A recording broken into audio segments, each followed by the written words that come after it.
معلوم ہوا کہ آخرت کو مان بھی رہے ہیں، آخرت کا خوف نہیں رہا۔ جب ہم چہیتے ہیں، لاڈلے ہیں، سیاں بے کوتوال، کاہے کا ڈر؟ لہذا ہمیں تو کوئی خوف نہیں، جہنم ہوگی دوسروں کے لیے، ہمارے لیے تو ہے نہیں۔ یہی بات ہمارے ذہنوں میں بیٹھی ہوئی ہے۔ ہم جو کچھ بھی ہیں، خار ہیں اور یہ ہیں اور وہ ہیں، لیکن تیرے محبوب کی امت میں ہیں، لہذا ہمارا کلیم ہے جنت is our birthright, we have a reservation there. کون ہمیں اسے ڈپرائیو کر سکتا ہے؟ معلوم ہوا کہ آخرت پر ایمان ختم ہو کر رہ گیا اپنی تاثیر کے اعتبار سے، اس کا آپ کے کردار پر، آپ کے اخلاق پر، آپ کے عمل پر کوئی اثر مترتب نہیں ہوگا، اس لیے کہ نفی کر دی ہے اس تصور۔ اور اس میں کوئی ایک چیز نہیں، بے شمار چیزیں ہیں۔ جس نے آخرت کا سارا خوف دلوں سے نکال لیا، اور آخرت کا خوف نہیں ہوگا تو عمل درست نہیں ہوگا، پھر عشق رسول وہ شکل اختیار کرے گا۔ کھڑے ہوئے ہیں اور نعت میں زمین و آسمان کے قلابے ملا رہے ہیں، اور شکل دیکھیے تو 12 بجے ہوئے ہیں، سنت رسول صلی اللہ علیہ وسلم کی توفیق نہیں ہے، لیکن عشق رسول کے وہ بلند باغ دعوی ہیں کہ معلوم ہوتا ہے کہ اپنی جان اور تن اور من اور دھن سب کچھ ابھی نچھاور کر دیں گے، لیکن یہ ہے کہ رسول کا اتباع نہیں کر سکتے، رسول کے نقش قدم پر نہیں چل سکتے۔ قرآن پر ایمان کے دعوی ہیں، اور قرآن جس شے کو حرام ٹھہرا رہا ہے اسے اپنے لیے جائز کیا ہوا ہے۔ اللہ کے رسول فرماتے ہیں ما آمن بالقرآن من استحل محارمہ، جو قرآن کی حرام کردہ کسی شے کو اپنے لیے حلال ٹھہرا لے، اس کا قرآن پر کوئی ایمان نہیں۔ یہ سب کچھ کیوں ہے؟ آخرت کا خوف۔ قرآن مجید میں پہلی وحی جو آئی تھی اقرا، ان 5 آیات کے بعد 3 آیات ہیں، کاش کہ کوئی، جو میں نے آپ کو پہلے بتایا اس فلسفی کا نام جس نے 2 کتابیں لکھی، کانٹ، کاش کہ کوئی اسے یہ 3 آیات پڑھا دیتا۔ اقبال نے کہا تھا نا نیٹشے کے بارے میں، اگر ہوتا وہ مجذوب فرنگی اس زمانے میں تو اقبال اس کو سمجھاتا مقام کبریا کیا ہے۔ اگر کانٹ کہیں ہوتا اور اسے یہ 3 آیات کوئی پڑھا دیتا، کلا ان الانسان لیطغی، انسان میں بغاوت، سرکشی، تعدی، ظلم یہ پیدا ہو ہی جاتا ہے، دست درازی کر بیٹھتا ہے، دوسروں کا حق مار بیٹھتا ہے۔ کیوں؟ الراہ استغنا، کہ وہ دیکھتا ہے کوئی پکڑ نہیں ہے۔ اگر میں انگارہ ہاتھ میں پکڑوں ہاتھ جل جائے گا، اگر زبان پر رکھوں زبان جل جائے گی، جھوٹ بولوں کچھ نہیں ہوگا، کھانا بھی نہیں پڑے گا، جلنا تو بہت دور کی بات ہے۔ میں حرام خوری کر رہا ہوں، مجھے کوئی تکلیف نہیں پہنچ رہی، پھل رہا ہوں، پھول رہا ہوں، پھیل رہا ہوں، میری عزت بڑھ رہی ہے، لوگ میرے سے جھک کر مل رہے ہیں، سب کو معلوم ہے کہ حرام سے کما رہا ہوں، سب کو معلوم ہے اسمگلر ہوں، سب کو معلوم ہے بلیک مارکیٹیئر ہوں، لیکن پیسہ ہے میرے پاس، بڑے بڑے لوگ آتے ہیں، علماء آتے ہیں اور وہ مجھ سے ہاتھ ملاتے ہیں، تو مجھے کیا ضرورت پڑی ہے کہ میں حرام خوری چھوڑوں؟ ہے نا یہ بات؟ دنیا میں ان افعال کا نتیجہ نہیں نکل رہا۔ یہ ہے وجہ کہ جس کی وجہ سے انسان سرکشی میں، تعدی میں، ظلم میں، غلط کاری میں، حرام خوری میں بڑھتا چلا جاتا ہے۔ اس کا علاج کیا ہے؟ ان الی ربک الرجع، یقیناً تیرے رب کی طرف لوٹ کر جانا ہے۔ دیر ضرور ہے، اندھیر نہیں ہے، بدلہ مل کر رہے گا، ہر ایک کو اپنے کیے کا پورا پورا بدلہ۔ ایک میں آپ کو خطبہ سناتا ہوں نہج البلاغہ کا، جو بھی مرتب ہے اس نے حضور کے کچھ خطبات بھی جمع کیے ہیں۔ حضور کا ایک سادہ سا خطبہ ہے، اس سے آپ کو اندازہ ہوگا ایمان بالآخرہ پر کس درجے حضور نے زور دیا ہے۔ واللہ لتموتن کما تنامون، خدا کی قسم تم سب کے سب مر جاؤ گے جیسے روزانہ رات کو سو جاتے ہو۔ ثم لتبعثن کما تستيقظون، پھر تمہیں اٹھا لیا جائے گا جیسے روزانہ صبح کو بیدار ہو جاتے ہو۔ ثم لتحسبن بما تعملون، پھر تمہارا حساب کتاب لیا جائے گا ان اعمال کا جو کر رہے ہیں۔ ثم لتجزون بالاحسان احسانا وبالسوء سوءا، اور پھر تمہیں لازماً بدلہ مل کر رہے گا، بھلائی کا بھلا بدلہ اور برائی کی بری سزا۔ اور وہ کیا ہے؟ وَإِنَّهَا لَجَنَّةٌ أَبَدًا أَوْ لَنَارٌ أَبَدًا، یا آگ ہے ہمیشہ ہمیش کے لیے اور یا جنت ہے ہمیشہ ہمیش کے لیے۔ یہ زور ہے کلام نبوی میں اس ایمان بالآخرہ کے۔ قرآن مجید میں آپ دیکھیں گے آخری پارے کی وہ صورتیں جو ابتدا میں نازل ہوئی ہیں، سارا زور آخرت پر۔ القارعہ ما القارعہ وما ادراک ما القارعہ یوم یکون الناس کالفراش المبثوث وتکون الجبال کالعہن المنفوش فاما من ثقلت موازینہ فہو فی عیشۃ راضیہ واما من خفت موازینہ فامہ ہاویہ وما ادراک ما ہی نار حامیہ۔ میں ایک مثال دے رہا ہوں، الحاقہ ما الحاقہ وما ادراک ما الحاقہ اما یتساءلون عن النبأ العظیم الذی هم فیہ یختلفون کلا سیعلمون ثم کلا سیعلمون۔ سارا زور آخرت ہے، اس لیے کردار بنتا ہے اس آخرت پر یقین کے نتیجے، عمل درست ہوگا اس آخرت پر یقین کے نتیجے میں۔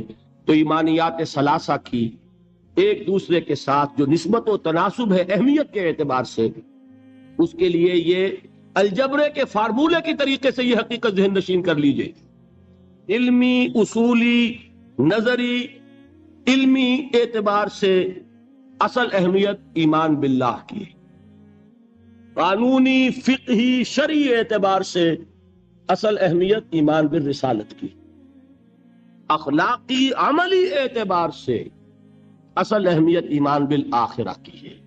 یہ میرا گفتگو کا 5واں باب ختم ہوا۔ اب ہے اہم ترین باب، 6واں باب، ایمان کے 2 درجے۔ یوں تو ایمان کے درجات بے شمار،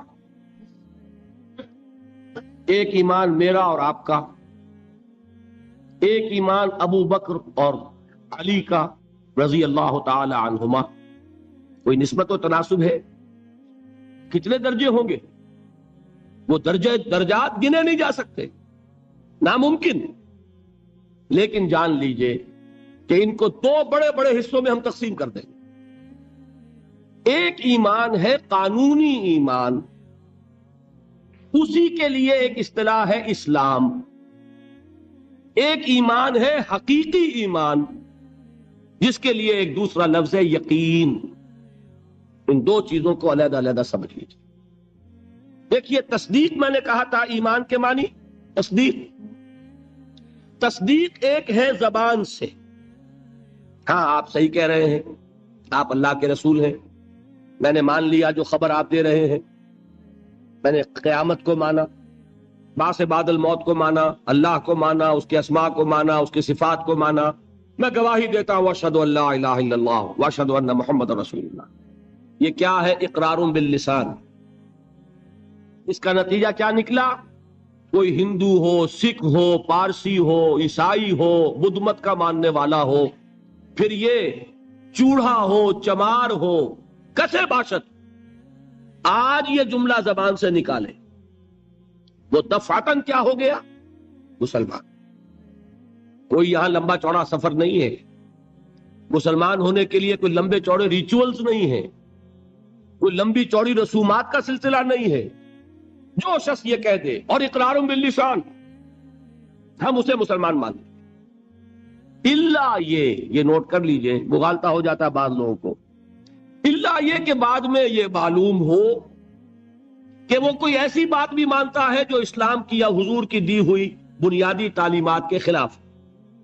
جب یہ معلوم ہوگا تو ہم کہیں گے نہیں بھائی تم مسلمان نہیں ہوئے، اس کا نام تکفیر ہے، پھر اس کو کافر قرار دیا جائے گا۔ مثال دوں آپ کو، ایک شخص کہتا ہے اشہد ان لا الہ الا اللہ واشہد ان محمد رسول اللہ، ہو گیا مسلمان۔ بعد میں کہتا ہے میں نے آخرت کا اقرار کب کیا تھا؟ میں نے تو اللہ کو مانا، رسول کو مانا، یہ آخرت تو میں نے نہیں مانی۔ اب کیا کہیں گے آپ؟ اس کو مسلمان مانیں گے کہ نہیں؟ یہ تکفیر ہے۔ جب تک ہمیں معلوم نہیں کہ وہ آخرت کا منکر ہے، صرف کلمہ شہادت کی بنیاد پر اسے مسلمان مانا جائے گا۔ لیکن جب معلوم ہوا کہ وہ آخرت کا منکر ہے، اب اس کی تکفیر ہو جائے گی کہ نہیں تو مسلمان نہیں ہو، کافر۔ بالکل اسی طرح جب تک ہمیں معلوم نہیں کہ کوئی شخص جو کلمہ شہادت پڑھ رہا ہے وہ ختم نبوت کا منکر ہے، اس وقت تک وہ مسلمان مانا جائے گا۔ لیکن جب یہ معلوم ہو جائے کہ وہ ختم نبوت کا منکر ہے، اس کی تکفیر کی جائے۔ اس لیے کہ محمد الرسول اللہ نے جیسے خبر آخرت کی دی، ویسے ہی خبر اپنی نبوت کی اختتام اور تکمیل کی دی۔ تو یہ جو ہے اسلام یا ایمان قانونی، اس کا تعلق ہے اقرار باللسان سے. اس کی بنا پر ہم دنیا میں کسی کو مسلمان مانتے ہیں. لیکن ایک ہے تصدیق دل سے. سمجھ رہے ہیں بات؟ یہ دل سے تصدیق ہوگی تو حقیقی ایمان ہوگا. اگر دل سے تصدیق نہیں ہے، زبان سے تصدیق ہے، تو اسلام تو ہو جائے گا، ایمان نہیں ہوگا. بات سمجھ میں آئی؟ تو ایک ایمان کا قانونی درجہ ہے. اچھا، دل کی تصدیق کی بات ایسی ہے، ہر شخص سمجھ سکتا ہے، اس کو ہم ویریفائی نہیں کر سکتے. آج تک بھی، آج کیا تاریخ ہے؟ 12 دسمبر 1985 تک بھی کوئی آلہ ہمارے پاس ایسا نہیں جس کے ذریعے سے ہم دل میں اسے اتار کر یہ دیکھ لیں کہ ایمان ہے کہ نہیں ہے. نہیں ہے نا؟ تو ایمان کی جو دنیا کا ایمان ہے، اس میں دل کی بات زیر بحث نہیں آئے گی. بات سمجھ رہے؟ مجبوری ہے ہماری. We can't know it, we can't verify it. ہم نے کسی کے دل میں اتر کر نہیں دیکھا. ہو سکتا ہے، دیکھیے، کوئی ہندو، کوئی سکھ پاکستان میں آتا ہے جاسوس کی حیثیت سے، وہ مسلمانوں کی شکل بنائے گا کہ نہیں؟ داڑھی بھی رکھے گا خوب، نماز سیکھ کے آئے گا، ختنہ کرا کے آئے گا، تاکہ کوئی آڑا وقت آئے اور ویریفیکیشن ہونے لگے تو میری آئیڈینٹی جو ہے مسلمان کی تسلیم ہو جائے. اور ہو سکتا ہے ہمارے ہاں بارڈر ایریاز میں کوئی امام مسجد بن کے بیٹھا ہوا ہو اور وہ ہندو جاسوس ہو. کیا اس کے دل میں ایمان ہے؟ نہیں. وہ بنا ہوا مسلمان ہے، لیکن ہمیں مسلمان ماننا پڑے گا. کیوں؟ unless you can prove it otherwise. آپ کے پاس کیا ثبوت ہے؟ ثبوت مل جائے گا تو آپ اسے پکڑ کر جیل میں ڈال دیں گے جاسوسی کے جرم میں. لیکن یہ کہ جب تک آپ کے پاس کوئی ثبوت نہیں ہے، you will have to accept him as a Muslim. اس لیے کہ مسلمان ہونے کے لیے قانونی طور پر ایمان کا تقاضا پورا کرنے کے لیے صرف اقرار باللسان ہے. دل کی تصدیق کو اس میں ہم کہیں زیر بحث لا ہی نہیں سکتے. It's impossible. یہی معاملہ اچھی طریقے سے سمجھ لیجئے. ایک شخص عین حالت جنگ میں، آج کل تو خیر دور سے ہوتی ہے ٹھاٹھا، لیکن یہ کہ وہ زمانہ جب کہ حضور کے زمانے میں جہاد ہوتا تھا، قتال ہوتا تھا، دو بدو جنگ ہے، تلوار ہے. واقعہ پیش آیا ہے بالفعل حضرت اسامہ ابن زید، جو یوں سمجھیے کہ حضور کے پوتے ہوئے. حضرت زید کو حضور نے منہ بولا بیٹا بنایا تھا.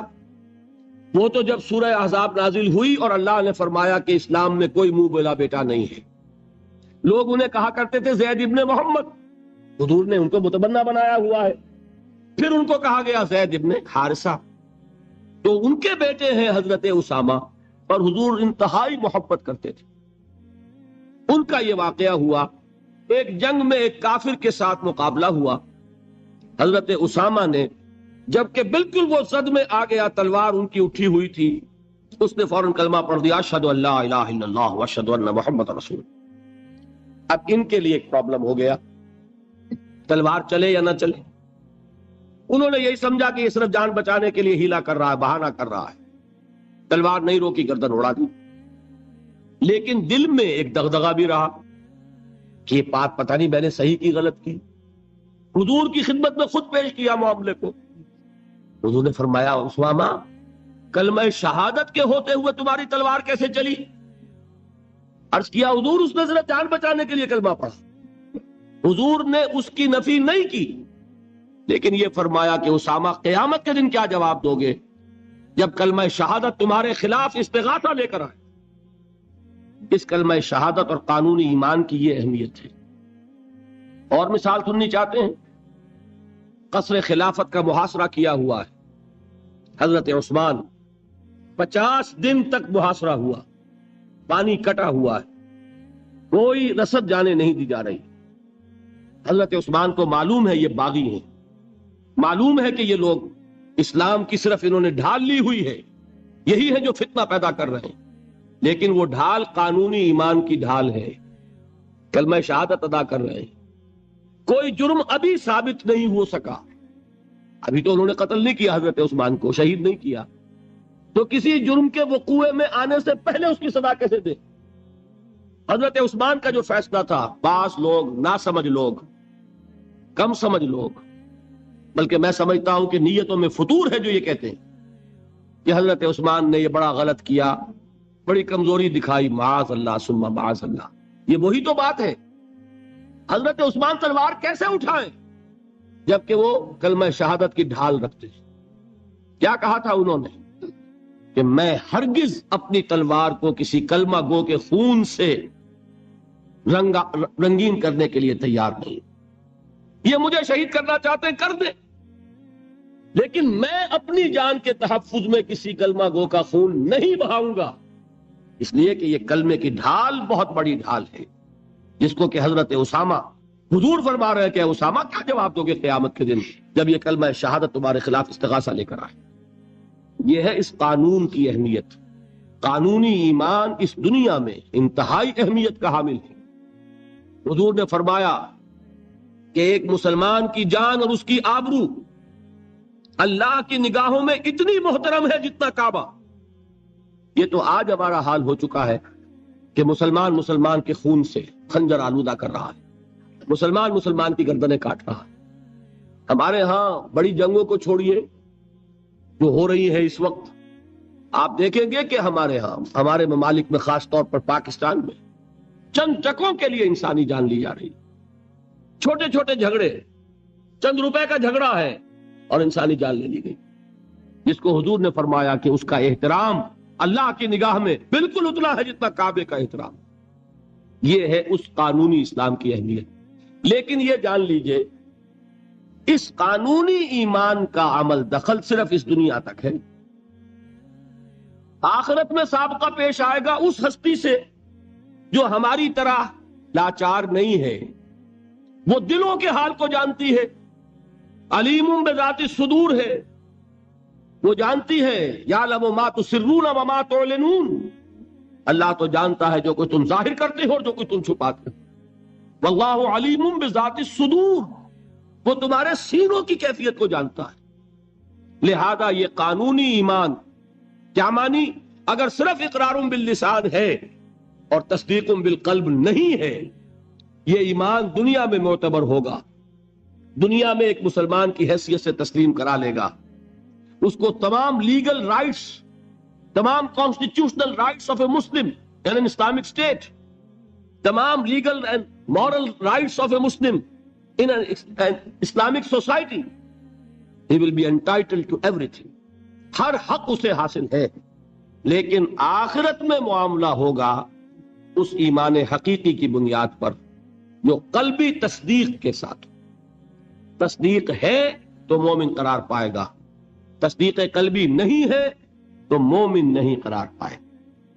یہ البتہ ہے اس تصدیق قلبی کے مدارج ہوں گے، یقین کی گہرائی، جیسا کہ میں عرض کر چکا، کہاں ابو بکر اور علی اور عمر اور عثمان اور طلحہ اور زبیر، کہاں سلمان فارسی، کہاں ابو ذر، کہاں ان کا ایمان، کہاں ہم میں سے کسی کا ایمان، زمین و آسمان کا فرق ہوگا۔ لیکن بیسیکلی تصدیق بالقلب ہوگا تو آخرت میں ایمان جو ہے تسلیم کیا جائے گا، اور اگر تصدیق بالقلب نہیں ہے تو دنیا میں چاہے وہ مسلمانوں کا بڑا لیڈر مانا جاتا ہو، وہ مسلمانوں کا رہنما تسلیم کیا جاتا ہو، یہاں کے سینسس کے رجسٹرز میں اس کا مذہب اسلام لکھا گیا ہو، کتنی ہی بڑی سے بڑی سند لے کر وہ چلا جائے اور آپ اس کے کفن میں بھی رکھ دیں کہ یہ دنیا میں مسلمان مانا جاتا تھا، اور مسلمان ہی نہیں مسلمانوں کا قائد اور رہنما مانا جاتا تھا، یہاں کی ساری سندیں اور یہاں کے ساری سینسس رپورٹس وہاں جو ہے پرے کاہ کے برابر وقت نہیں رکھتی۔ وہاں تو ایمان ہوگا دل کا تو ایمان ہوگا تسلیم، اور اگر تصدیق قلبی نہیں ہے تو اقرار باللسان کی بنیاد پر کوئی شخص وہاں مومن نہیں مانا۔ یہی وجہ دیکھیے اس ایمان مجمل کے الفاظ کو پھر دہرائیے، کتنے جامع الفاظ ہیں۔ میں خراج تحسین ادا کرتا ہوں اس عالم کو کہ جس نے یہ الفاظ مرتب کیے، اس لیے کہ یہ الفاظ حدیث میں نہیں ہیں، یہ کسی بہت بڑے عالم اور امام، میں تحقیق نہیں کر سکا کس کے ہیں، لیکن یہ کہ کوئی بہت گہرا جو معرفت ہے دین کی، دین کا فہم، جس کو کہ تفقہ فی الدین کہا گیا ہے، ایک ان ڈیپتھ انڈرسٹینڈنگ آف دین جن کو حاصل تھی، وہی یہ لفظ متعین کر سکتا ہے۔ آمنت باللہ کما ہوا باسمائہ و صفاتہ وقبلت جمیع احکامہ. آگے کیا ہے؟ اقرار باللسان و تصدیق بالقلب.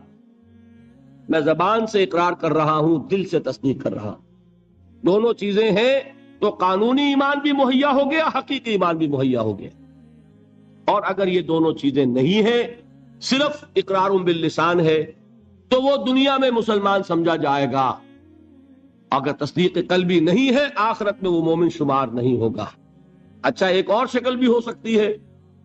ہو سکتا ہے تصدیق بالقلب ہو لیکن اقرار نہ کرے. یہاں وہ شخص بھی یہاں مسلمان نہیں مانا جائے.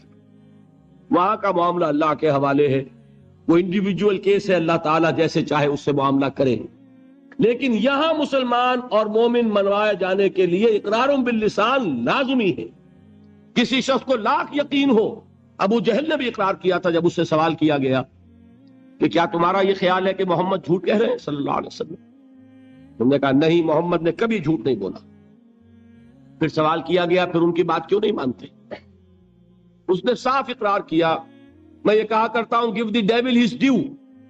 وہ ابو جہل ہے، کفار کا چوٹی کا لیڈر، حضور کا نہایت یوں کہیے کہ دشمن. لیکن یہ کہ اس کو بھی اگر اس کے اندر کوئی بات تھی تسلیم کیجئے. give the devil his due. اس نے جھوٹ نہیں بولا، سچ بولا. اس نے کہا میں کبھی نہیں مانتا یہ کہ حضور یہ محمد صلی اللہ علیہ وسلم جھوٹ بولتے، کبھی جھوٹ نہیں بولا. بھائی مانتے کیوں پھر نہیں؟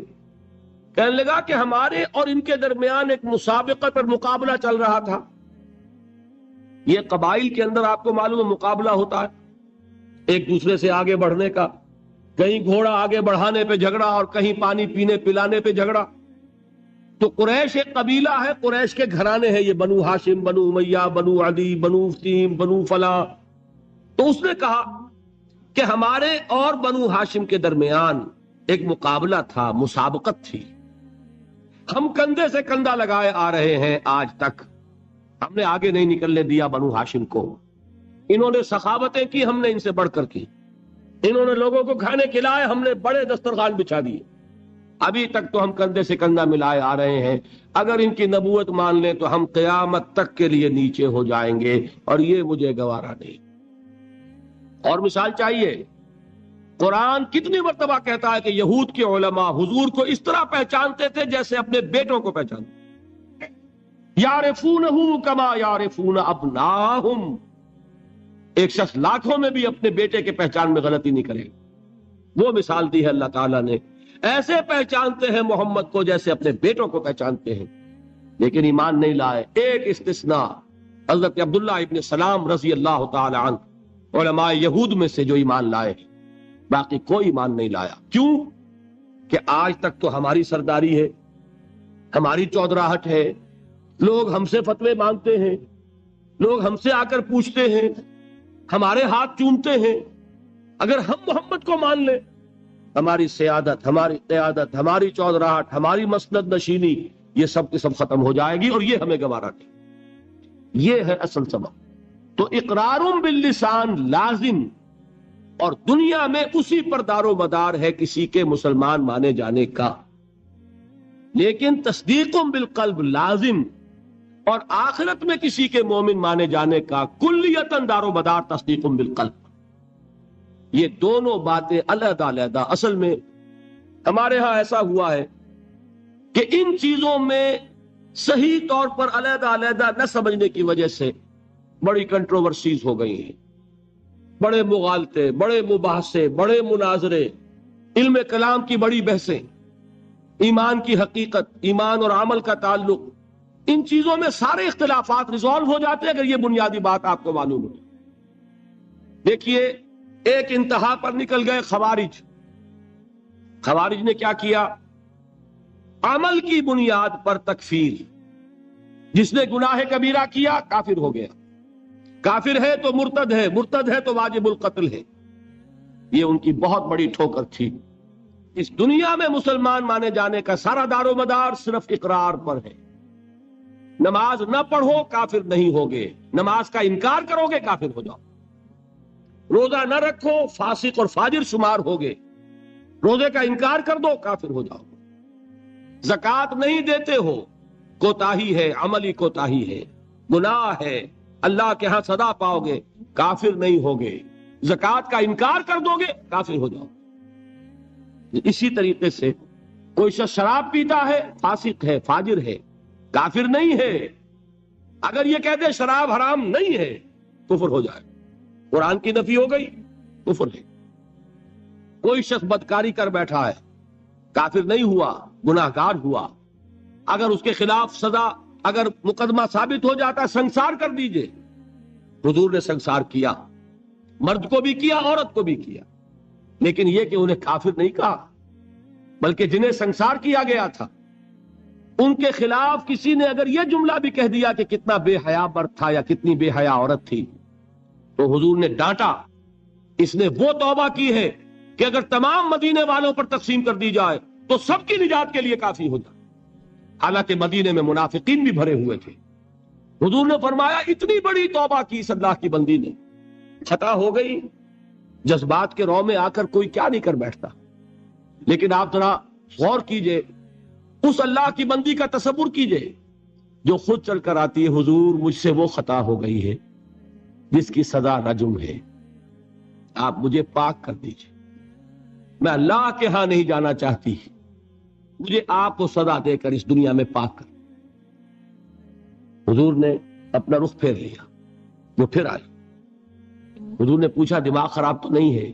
نہیں حضور، مجھ سے وہ خطا ہو گئی۔ اب مجبور ہو کر آپ پوچھتے ہیں حمل تو نہیں رہ گیا؟ یہ حضور رہ گیا۔ تو پھر اس ننھی جان کا کیا قصور ہے؟ جرم تمہارا ہے، اس کا کوئی جرم نہیں، جاؤ وضع حمل کے بعد آنا۔ وہ اللہ کی بندی وضع حمل کے بعد پھر حاضر، حضور پیدائش ہو چکی ہے، اب مجھے پاک کر۔ ذرا تصور کیجئے، جس کو کہا جاتا ہے وحشیانہ سزا، اور واقعہ یہ کہ اس سے زیادہ سخت موت کا آپ تصور نہیں کر سکتے۔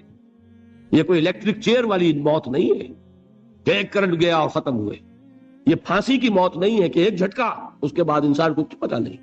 یہ آپ کو نظر آ رہا ہے کہ جسم جو ہے پھڑپڑا رہا ہے، تڑپ رہا ہے، اس کو کچھ پتا نہیں۔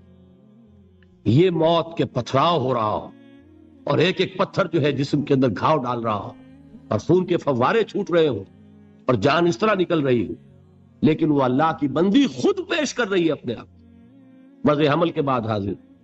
حضور نے فرمایا ابھی تو اس بچے کی زندگی کا دار و مدار تم پر ہے، جاؤ ابھی دودھ پلاؤ۔ پھر آتی ہے، بچے کے ہاتھ میں ٹکڑا ہے روٹی کا، کھا رہا ہے۔ حضور دیکھیے اب یہ روٹی کھانے لگا ہے، اب مجھے پاک کر دی۔ اب مجبوراً حضور سزا کا حکم دیتے ہیں، جاؤ اس کو رجم کر دو۔ جب رجم کیا جا رہا تھا، کسی شخص کی زبان سے نکل گیا کتنی بے حیا عورت تھی، اس پر ڈانٹ پلائی ہے حضور نے صلی اللہ علیہ وسلم۔ اللہ کی اس بندی نے وہ توبہ کی ہے کہ اگر تمام مدینے کے لوگوں پر تقسیم کر دی جائے تو سب کی نجات کا ذریعہ بنے، لیکن جرم جرم ہے، سزا ملے گی، البتہ کفر نہیں ہے۔ تو جرم اور کفر، گناہ اور کفر، یہ دو علیحدہ چیزیں، مغالطہ ہو گیا۔